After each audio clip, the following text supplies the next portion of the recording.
c'est Nanga qui fut président de la Commission électorale nationale indépendante, qui, dans une émission télévisée sur une chaîne nationale, qui est connue, Télé 50, dira que le président élu, c'est le président Félix Tshisekedi.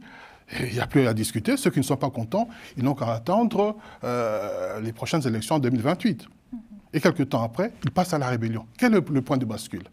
Il semblerait qu'il aurait eu des ennuis avec la justice en ce qui concerne les minéraux, les carrés miniers qu'il posséderait, ou encore qui seraient, n'est-ce pas, exploités par des prête-noms, mais qui seraient en fait à lui, en tant que tel. Il devrait justifier de certains titres de propriété qu'il n'a pas pu. Et il se trouve qu'on a voulu lui ravir, semble-t-il, et donc partant de là, c'est une frustration qui fait qu'il se retrouve aujourd'hui dans l'opposition, dans la branche armée.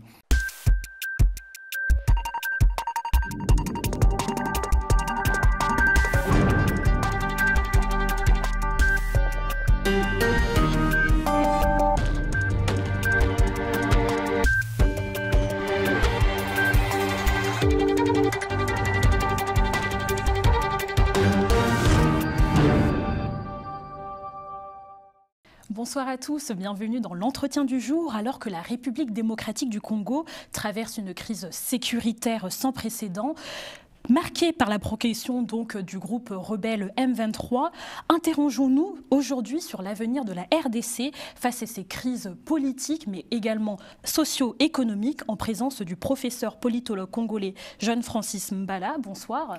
Bonsoir. Merci d'avoir accepté notre invitation. C'est moi qui vous remercie de me recevoir sur vos plateaux. Alors tout d'abord, faisons un point sur la crise sécuritaire à Doha.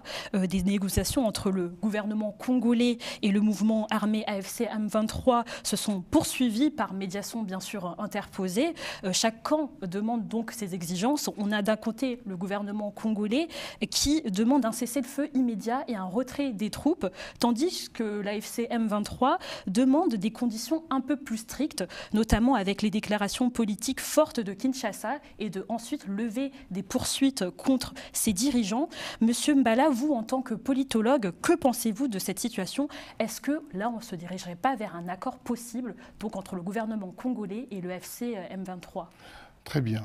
Toute chose banale, commençons par dire que je ne vais pas m'exprimer ici simplement en tant que professeur d'université, docteur en sciences politiques ou politologue, mais en tant que citoyen révolté. Révolté parce que cette crise en tant que telle, ou encore ce qui est dénoncé, aujourd'hui 10 millions de morts pratiquement au bas mot, cette crise sécuritaire, humanitaire, écologique et j'en passe, est telle que ça a été dénoncé non pas simplement par le gouvernement congolais, mais par la résolution 2773 qui a ordonné au Rwanda de retirer ses troupes, pas simplement ses troupes, mais d'arrêter de soutenir la M23 et de démanteler les administrations parallèles qu'ils ont créées au Kivu. Il faut rappeler aux téléspectateurs, aux internautes que le Rwanda, non pas simplement le Rwanda, le peuple rwandais, mais le régime dictatorial de Paul Kagame a traversé plusieurs fois la frontière, a soutenu le M23 pour des velléités expansionnistes afin, n'est-ce pas, de piller nos ressources en ce qui concerne les matières premières, notamment les minéraux rares. Et donc, avant même peut-être de parler de Doha, il faudrait peut-être rappeler qu'il y a eu évidemment Luanda. Il y a eu le procès de Nairobi avant cela. Et nous pensons, et nous sommes tout à fait d'accord avec ce qu'estimait le président Félix Tshisekedi, à savoir que s'il y a lieu de négocier, ou de parler déjà, mais de discuter, ce serait avec le Rwanda et non pas les supplétifs du M23 qui sont une coquille vide en tant que telle. Mais alors comment expliquer que justement dans cet accord de paix, ce qui bloque réellement, c'est la nature même du conflit? Là, vous l'avez dit justement que c'est le Rwanda qui appuie et pourtant la FC M23 dément ces propos-là et il veut justement que le gouvernement congolais arrête de le cibler comme étant justement avec le gouvernement rwandais. Bon, ça a été dit et redit. Le M23 à lui-même est une coquille vide. Ce mouvement n'existe qu'en tant que tel dans le nom. Enfin, on ne peut pas estimer qu'ils ont une armée ou des militaires, des officiers de police. Mais pourquoi alors faire ces médiations avec eux alors? À mon humble avis, je pense que le Rwanda, c'est connu, n'est-ce pas, pille depuis un certain temps nos ressources, les ressources en minerais rares, stratégiques, le coltan, etc., et j'en passe, qui sont utilisés dans la téléphonie, n'est-ce pas, le téléphone portable. Demain, ce sera le cobalt, n'est-ce pas, pour les véhicules électriques. Et donc, nous savons pertinemment que le Rwanda n'a pas sur son sol, n'est-ce pas, ses richesses. N'a pas le coltan, le lithium. Mais pourtant, le Rwanda exporte à profusion. Et récemment, il y a des parlementaires belges, déjà la Commission européenne, le Parlement européen, a dénoncé cela et ne veut plus passer pour des receleurs parce que la question était posée finalement. Écoutez, le Parlement européen avait, si vous voulez, des accords avec le Rwanda, certains pays, certaines multinationales aussi. Est-ce qu'ils ne seraient pas quelque part des receleurs, n'est-ce pas? Puisqu'ils sont en train d'acheter des matières premières qui sont volées, pillées, avec des désastres écologiques, des désastres en termes humains aussi, n'est-ce pas? Des enfants qui sont recrutés, qui travaillent, et des viols, des violences faites aux femmes, n'est-ce pas? Le viol comme arme de guerre, eh bien, tout cela, n'est-ce pas? Aujourd'hui, l'opinion publique internationale est au courant et alertée par les biais des nouvelles technologies, la célérité, n'est-ce pas? Telle qu'aujourd'hui, je pourrais dire que personne n'accepte d'avoir avec lui, je voudrais des matières premières, les pays, les États, commercer avec un État voyou. Donc, M. Mbala, vraiment pour concrétiser, avec qui doit-on... L'État voyou, le Rwanda. Avec qui doit-on discuter? Alors pourquoi il y a toutes ces médiations qui sont interposées alors que justement, enfin, on ne veut pas discuter avec les groupes armés, mais il faut, parce qu'il faut trouver quand même un accord de paix. Cette crise, elle dure depuis plus de 30 ans. Est-ce que justement les exigences du M23, notamment de la levée des condamnations et des mandats d'arrêt, seront-elles acceptables pour Kinshasa? Bon, d'une certaine manière, vous avez raison, il faut dialoguer. Mais dialoguer avec qui? La question se pose en tant que telle. Le président Félix Tshisekedi a toujours estimé qu'il fallait dialoguer directement avec les maîtres du M23 qui sont le Rwanda, notamment le régime de Paul Kagame. Il faut savoir que nous ne sommes pas dans le gouvernement dans des attitudes belliqueuses. Il y a eu la main tendue à un moment donné. Oui. Il y a eu l'idée à un moment donné de dialoguer avec le Rwanda, de partager les ressources frontalières en tant que telles pour éviter tout justement d'en arriver où nous sommes à présent. Eh bien, pendant qu'il y avait des discussions, eux continuaient à piller, à occuper des zones et à commettre des crimes. Mais comment justement structurer tout ça? Donc, d'une certaine manière, le but, c'est qu'il y ait un dialogue en tant que tel, c'est vrai. Mais s'il doit y avoir un dialogue, il faut trouver des interlocuteurs qui sont vraiment valables en tant que tels. On a vu le Qatar, là avec justement le président angolais et bien même là le président togolais. Alors, il me semble que le président Faure Gnassingbé a de l'expérience déjà en matière de conflits régionaux dans l'Ouest et il pourrait tout justement apporter son savoir et savoir-faire du moment que le conflit est plus ou moins délocalisé. Mais à mon humble avis, je pense qu'on ne doit pas négliger, n'est-ce pas, l'intermédiation africaine, mais savoir que l'émissaire de Donald Trump, le président américain, récemment, Boulos, qui a rappelé tout justement que la position américaine, c'est que le Rwanda, le régime de Paul Kagame et le M23 doivent immédiatement, n'est-ce pas, quitter le territoire congolais. Et là, je pense d'une certaine manière qu'on pourrait avoir aussi quelques résultats. Pourquoi? Il vous rappellera qu'en 2012 plus précisément, le M23 avait traversé la frontière, violant de nouveau le droit international, avec le soutien des militaires rwandais, occupant Goma, la ville de Goma. Il a fallu non pas de 2, 3, 4 coups de fil, un seul coup de fil du président Obama, Barack Obama, américain, pour que le M23 se retire. Donc, le pouvoir d'injonction et de coercition, n'est-ce pas, des États-Unis est tel qu'on peut aboutir effectivement à un retrait, mais ce sera difficile parce que la question est que derrière le M23 et l'AFC se cachent des multinationales, n'est-ce pas, qui exploitent illégalement ces ressources. Et justement, vous ne trouvez pas que le gouvernement congolais est en train de céder justement à cette pression internationale et bien voire économique des autres pays en acceptant en soi de négocier avec justement ce qu'ils appelaient hier les marionnettes de Kigali? Non, rappelons que jusqu'ici, le gouvernement congolais n'a rien négocié avec le M23. Il y a eu peut-être quelques contacts informels en tant que tels, c'est vrai, mais officiellement, le M23 est une coquille vide. Qui est à la tête du gouvernement est en train de céder. Déjà, revenons un peu sur certains béabas. Qui est à la tête du M20, de l'AFC, l'Alliance du fleuve Congo? On va en parler justement. C'est Nanga qui fut président de la Commission électorale nationale indépendante, qui, dans une émission télévisée sur une chaîne nationale, qui est connue, Télé 50, dira que le président élu, c'est le président Félix Tshisekedi, Et il n'y a plus à discuter. Ceux qui ne sont pas contents, ils n'ont qu'à attendre les prochaines élections en 2028. Et quelques temps après, ils passent à la rébellion. Quel est le point de bascule? Il semblerait qu'il aurait eu des ennuis avec la justice en ce qui concerne les minéraux, les carrés miniers qu'il posséderait, ou encore qui seraient, n'est-ce pas, exploités par des prête-noms, mais qui seraient en fait à lui, en tant que tel. Il devrait justifier de certains titres de propriété qu'il n'a pas pu. Et il se trouve qu'on a voulu lui ravir, semble-t-il, et donc partant de là, c'est une frustration qui fait qu'il se retrouve aujourd'hui dans l'opposition, dans la branche armée. Il aurait eu un poste de responsabilité, on lui aurait laissé quelques carrés miniers, etc. Il n'en serait pas là.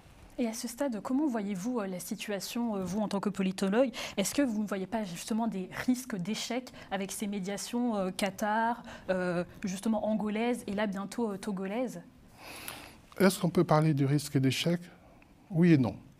Oui, parce que ça s'enlise. On passe de négociation à négociation, n'est-ce pas?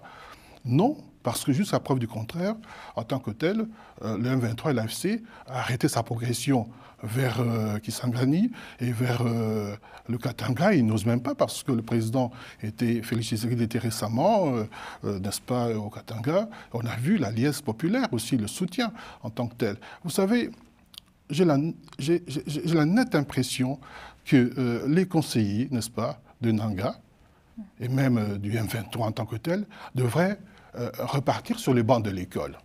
1997, au moment où est-ce que le rebelle à l'époque, Laurent Désiré Kabila, arrive au pouvoir, n'est pas 2025. En 1997, il faut savoir qu'on lui a accordé, n'est-ce pas, l'AFDL de Laurent Désiré Kabila, rebelle qui voudrait renverser le pouvoir de Mobutu, le régime Mobutu, un boulevard. Il n'a quasiment rencontré aucune résistance en tant que tel. Et donc, aujourd'hui, que le M23 et l'AFC pensent qu'ils vont arriver facilement à Kinshasa ou renverser la vapeur ou en tant que tel prendre je ne dirais pas le pouvoir, mais ça sera difficile. Et quelles sont les solutions? Parce que la RDC, c'est quand même 5 fois la France en termes de superficie, 80 fois la Belgique, avec d'énormes difficultés en termes d'infrastructure. Et donc, nous avons gagné des victoires diplomatiques parce que nous avons une ministre des Affaires étrangères, Wagner, oui, qui est très très compétente, qui a porté haut, polyglotte, la voix de notre... Et puis dans la diaspora aussi congolaise, que ce soit à Paris, même dans les provinces, que ce soit à Bruxelles, à Liège ou encore au Canada, aux États-Unis, en Afrique. Nous sommes mobilisés.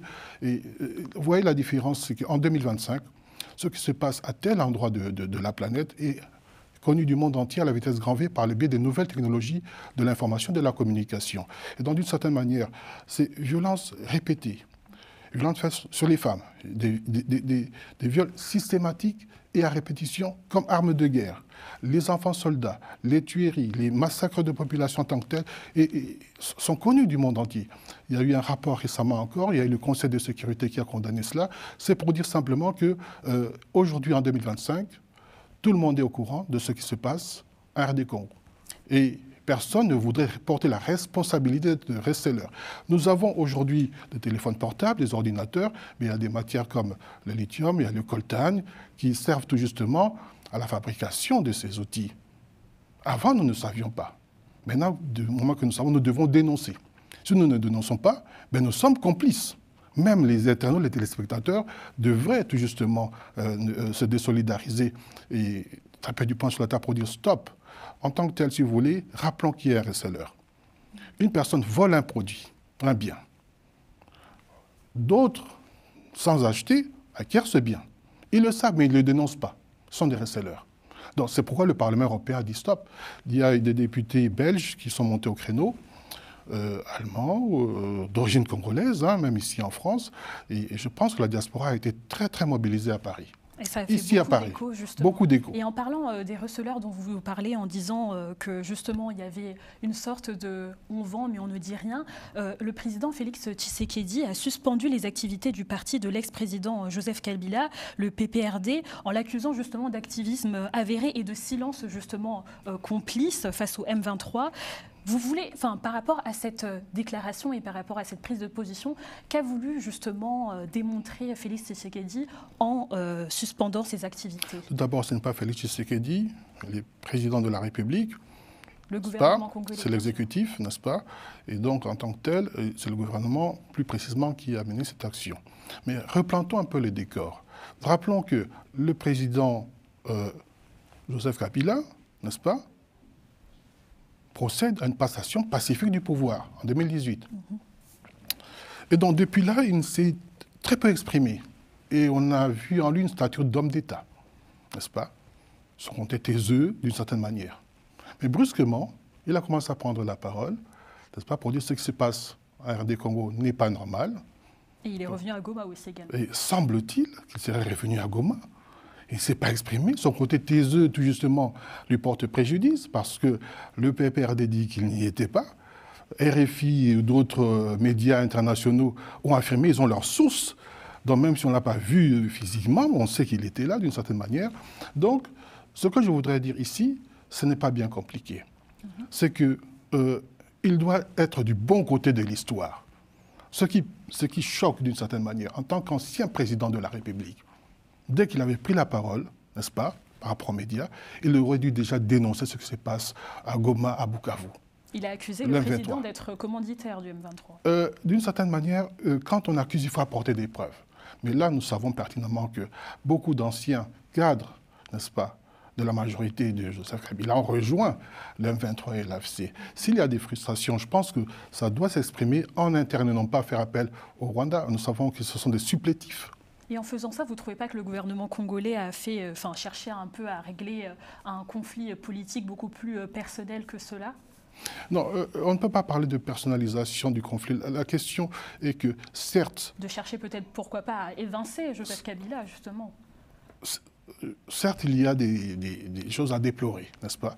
Mais on peut parler entre Congolais.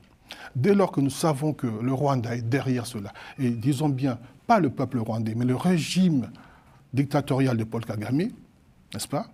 Aucun Congolais, où soit-il, dans la diaspora ou à RD Congo, n'acceptera de prendre langue avec le M23 qui est une coquille vide en tant que tel.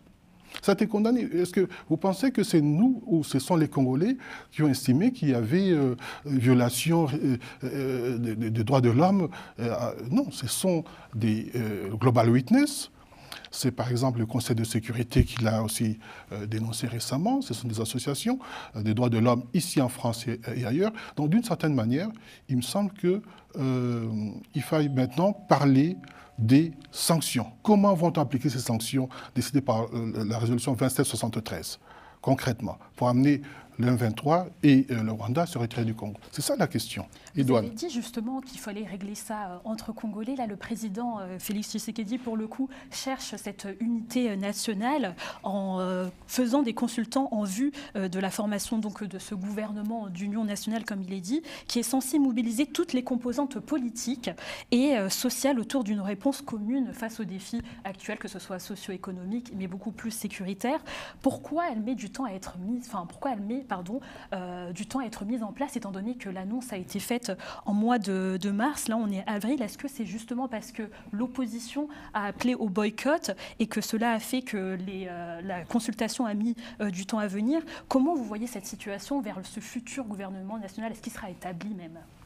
Le gouvernement d'union nationale, n'est-ce pas, est une politique d'ouverture sur l'opposition également, mais aussi l'opposition armée. C'est une main tendue quelque part. Que l'opposition ne veut pas tendre. Ça, c'est d'un point de vue. Laissons le temps au temps. Il viendra un temps où est-ce qu'ils n'auront peut-être pas le choix. Ils viendront à la table des négociations.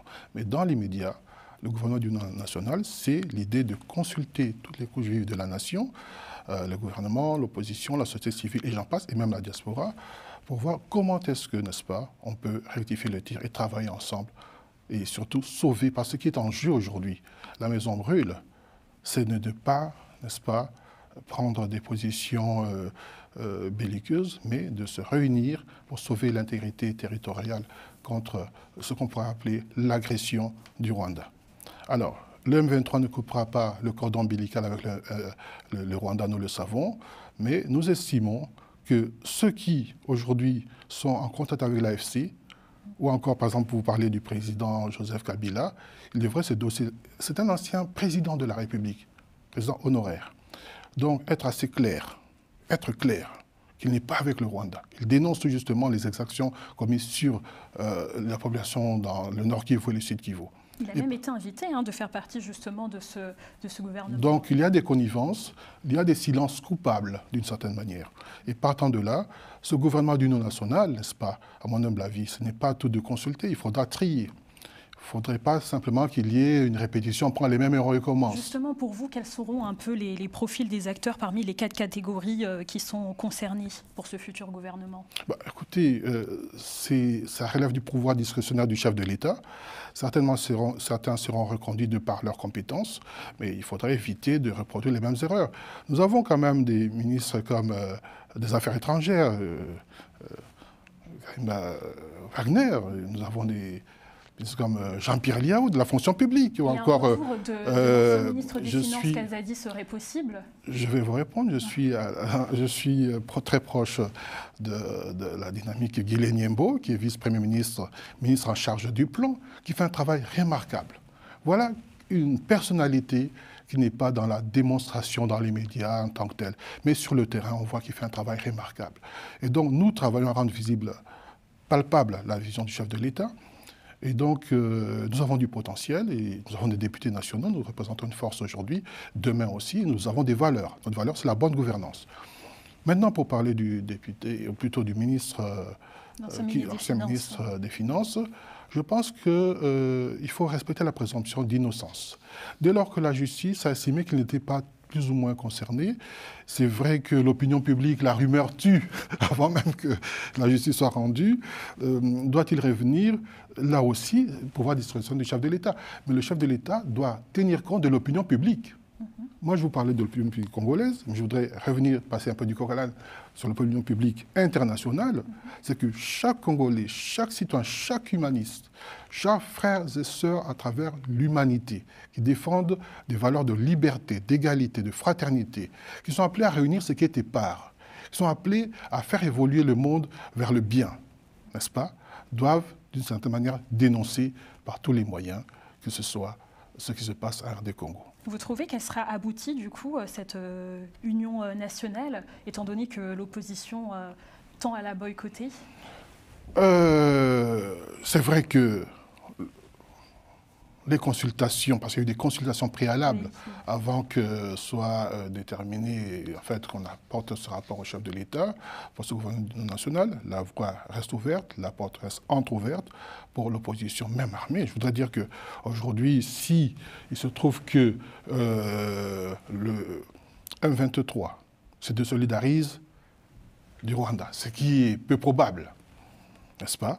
Si aujourd'hui Joseph Kabila se désolidarise du Rwanda et que les Congolais devraient parler entre eux, peut-être qu'on pourrait penser effectivement à un dialogue en tant que tel. Mais dans l'immédiat, c'est peu probable. Laissons le temps au temps, voyons, voir. Monsieur Mbala, on arrive vers la fin de l'émission. D'après vous, en tant que politologue, surtout avec les futures élections qui arriveront en 2028, est-ce que... parce que là, on vient de l'apprendre, la CENI, enfin on vient de l'apprendre, c'était le 4 avril, la CENI vient de publier sa feuille de route détaillant les étapes du cycle, justement, électoral. Avec une présidentielle, on a la date fixée, si possible, du 16 décembre 2028.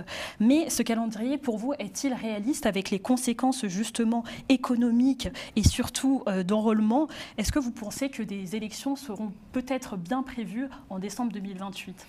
La CENI, dans son rôle, celui de tout justement déterminer une date, une feuille de route, si on peut le dire comme ça, mais la réalité sur le terrain telle que pour organiser des élections dans un pays 5 fois grand comme la France, il va falloir évidemment préparer pas simplement le personnel et les moyens financiers, pacifier l'Est. Et ça, c'est un autre combat. Donc, les élections seront probablement faites dans les délais, attendons de voir, mais il y a des préalables. Et moi, je voudrais peut-être chuter sur la question des Congolais de l'étranger. Alors, je vis entre Kinshasa et Paris et la France. J'estime que d'une certaine manière, cette fois-ci, il n'y aura pas simplement 5 pays dans lesquels il y a des ressortissants congolais qui vont voter, n'est-ce pas? Il y aura aussi, d'une certaine manière, d'autres. Alors, il faudrait préparer cela. Et ça pourrait se faire. Oui. C'était fait pour la première fois. Pour la première fois, c'est très bien de le dire. Et organiser, créer une sorte de ministère des Congolais de l'étranger. Il y a déjà des structures aux affaires étrangères, dans les ambassades qui s'en occupent, mais à l'instar du Mali, moi je n'arrête pas de le dire. Hein. Voilà, il y a eu des manifestations ici ou là, mais est-ce qu'il y a une coordination en tant que telle? Il y a des Congolais de l'étranger qui aspirent à revenir au pays, n'est-ce pas, pour investir, pour apporter leur savoir et savoir-faire. Il faudrait leur accorder, n'est-ce pas, des canaux, la sécurité des personnes, des biens, mais déjà l'information. Donc, prendre l'exemple du Mali, alors. Il y a le Mali, il y a le Maroc. Vous savez que si nous fermons, nous, de la diaspora, les robinets des transferts de fonds ou d'aide en tant que telle, l'aide au développement de beaucoup de pays dépendent pas simplement du Congo. Dans beaucoup de pays africains, n'est-ce pas, que ce soit la Côte d'Ivoire, le Cameroun et j'en passe, eh bien, ces aides en termes de transfert de fonds, en termes d'investissement, soutiennent les économies nationales.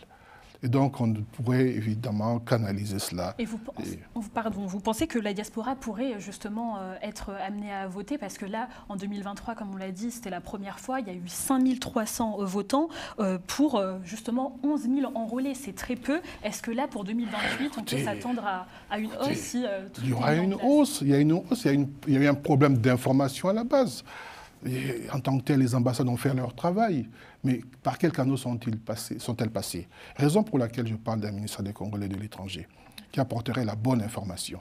Savez-vous, et vous le savez certainement, que beaucoup de compatriotes qui aujourd'hui vivent à l'étranger, qui sont des sportifs de haut niveau, n'est-ce pas, font partie des léopards de notre équipe nationale, qui a un grand rapport de victoire. Donc, il ne faut pas s'arrêter qu'au sport. Il y a d'autres domaines aussi, paramètres, à part le côté intellectuel, parce que ce n'est pas de ce métier, je n'arrête pas de le dire, il n'y a que de sautejean, qui pourraient apporter leur expertise. Il y a des pays qui se sont construits grâce aussi aux Congolais de l'étranger. Le problème maintenant, ensuite, c'est canaliser, apporter la bonne information. D'ailleurs, je terminerai là-dessus. Ne soyez pas, chers compatriotes, africains ou pas, n'est-ce pas, happés par les discours du M23, du FC qui essaient de recruter ici. Ils travaillent pour eux-mêmes, ils n'ont pas l'amour du pays. Déjà... Il y a un service de recrutement au sein de la diaspora.